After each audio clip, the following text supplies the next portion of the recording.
Alright, hey guys, it's American Cowboy here. Welcome to the channel, talking about the topic of the veterinarian shortage and things to consider when going to vet school.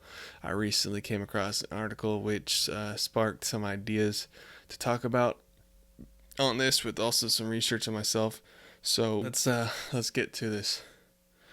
So, student debt, long hours, and other factors are contributing to the veterinarian shortage in rural areas. All right, so let's talk about the first thing here. Let's talk about student debt. Okay, so student debt is forcing graduates to take higher paying jobs, according to Rosalind Biggs from OSU, Oklahoma State University. So I don't know who would have to force someone to take a higher paying job. That seems like something that people would just kind of do. Like, you don't usually have to force someone to take a higher paying job. You might have to force someone to take a lower paying job, but who are you going to have to force to take a higher paying job?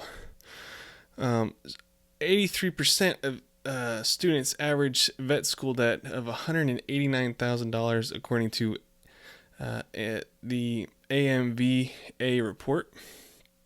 And also, according to the AMVA report, 34% of graduates have more than $200,000 worth of student debt. So, long hours. Vets have set schedules. So, anything that you do is going to have long hours. Okay? Any kind of job, any kind of career, any kind of business is usually going to take more work and more time. It's going to take more everything than you think it's going to take. All right, so Oklahoma State University says it can be hard to get young people to come back and live in rural communities. I wonder if that's just because, they want to be around the bigger city, more people. Vet medicine in rural areas are longer hours, lower salaries than small animal practices. I know cow vets, large animal vets that have set standards or set hours, just like a small animal vet. So lower salaries.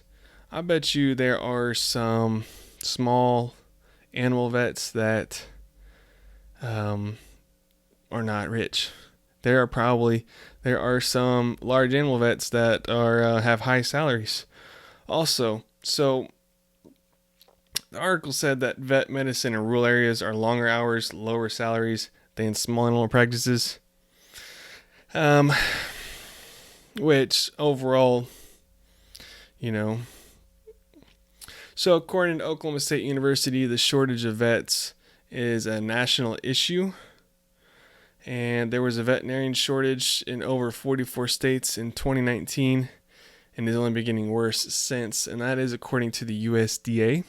That when you're looking at becoming a vet, that if there's a veterinarian shortage, it seems like there's a good opportunity to have work in business in that area.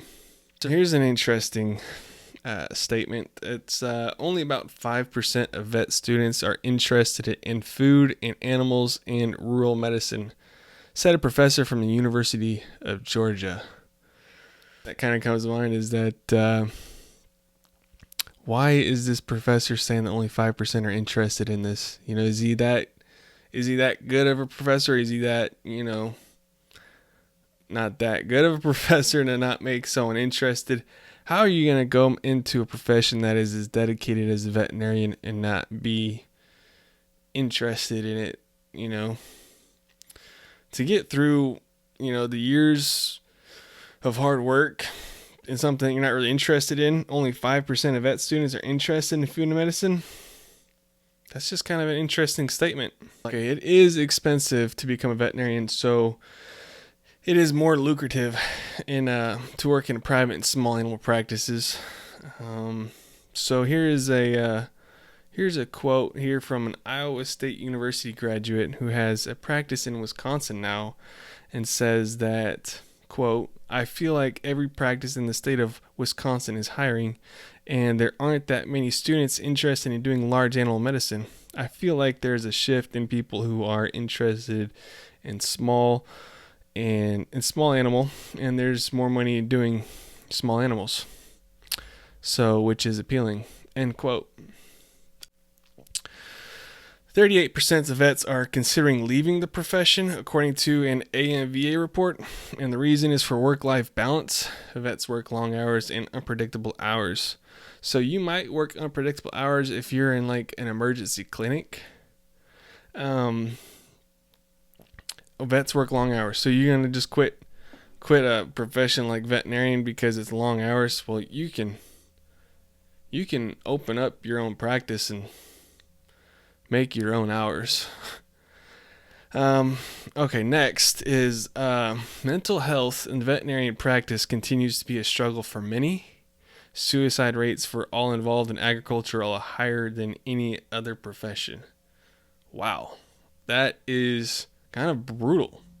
That was a very negative outlook on the profession of veterinarians.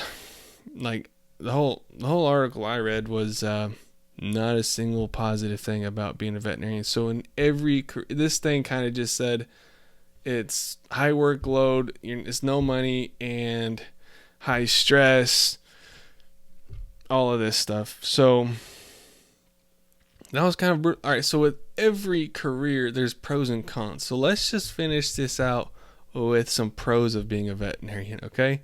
So first thing is high earning potential, okay? Second is you're going to be able to find work after graduation. You could the options for work for a veterinarian, and also not very many people think about it, is like also zoos, aquariums, farms, poultry farms. Okay, another benefit is you work 40 hours a week with a standard schedule, weekends off. Next benefit is you can open your practice. And another benefit is daily variety. And last and most importantly is it is rewarding work. You can help people, you can help animals, and that is a great benefit. So there's pros and cons with every thing that you do, with every career, every business. There's pros and cons. So the feeling I got behind this article was it was a very can't do mindset, very negative mindset. You can go through life looking at anything with a very negative can't do, don't do that mindset. Look at all the negative things. Or you can go through life looking at all the good things, all the benefits, all the pros. And ultimately you get to choose what kind of mindset you're going to have. So I usually don't try to listen to can't do type people. I try to surround myself with people that got the can do spirit and all the benefits. If you have people, and even like this article is kind of more of a liability type of mindset. You want to read things, spend your time with things that give you benefits. Like, how do you know if something is an asset? It either makes you better, a liability, it makes you worse. So be careful about what you take in as far as information. So all right, guys, that's what I've got for about the veterinarians. Veterinarian shortage, things to consider about veterinarian before going to veterinarian school, or maybe this helped anybody for any kind of career. So all right, guys, thanks for watching. I'll see you next time.